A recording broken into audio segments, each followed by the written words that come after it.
Hey, yo, what's up, guys?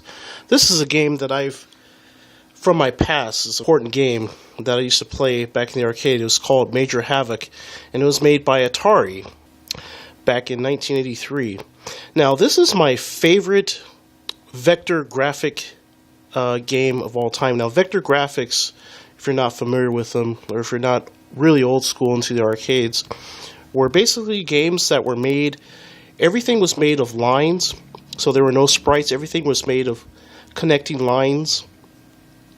This created a very smooth effect. So certain games in the arcades, there are examples like if you played Cosmic Chasm back in the arcade or Asteroids. Those games were basically just made of lines. And one thing about it is they were very smooth, so it created a very smooth effect. Games also like Battlezone that was made by Atari. A lot of different examples of that. It was an early pioneering type of graphic style. Only certain games employed it. The Vectrex basically used all vector graphics, so that gives you a good example of what vector graphics look like if you're not familiar with it. But this game right here just really captured my imagination. My local arcade had it, and the thing about it was, I knew it was something. I knew this game was actually Tempest, because it employs also vector graphics, and it just has one control. It has a dial.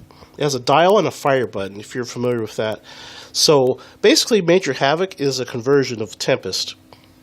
And this game was really just out of this world to me at the time, being probably like maybe about a third or fourth grade student, and I just fell in love with it. I thought it was really like a science fiction type of world, and this was vastly different than any just like a average space game, because in Major Havoc there are actually different phases of the game.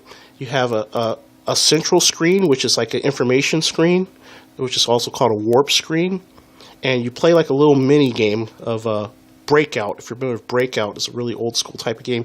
You play Breakout in Major Havoc.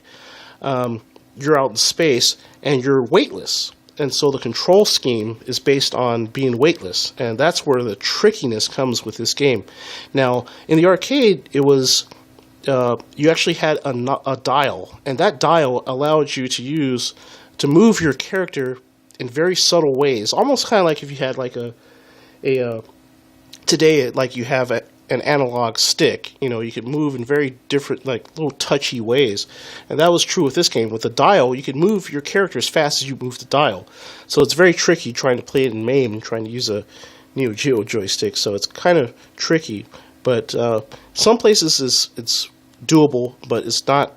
You're not going to get that same effect unless you played that arcade game, which was really cool to see. Seeing that arcade game, which I haven't seen probably maybe close to about 25, 30 years. So this game was really cool. It just has like a certain vibe to it, and it's one of those games that's very unique, and it's hard to play without the dial, but the people who would understand this game and who have played it back in the day, it was very, very unique. And like I was saying with the different phases, you go in, you have to infiltrate the base, avoid all the traps, set the reactor, which causes a chain reaction which will blow the place up, and then you have to figure out how to get out. Not just getting in, but getting out. I don't know. This is one of those type of games, if you want to play the arcade, you want to play it on the actual original cabinet, which is very rare.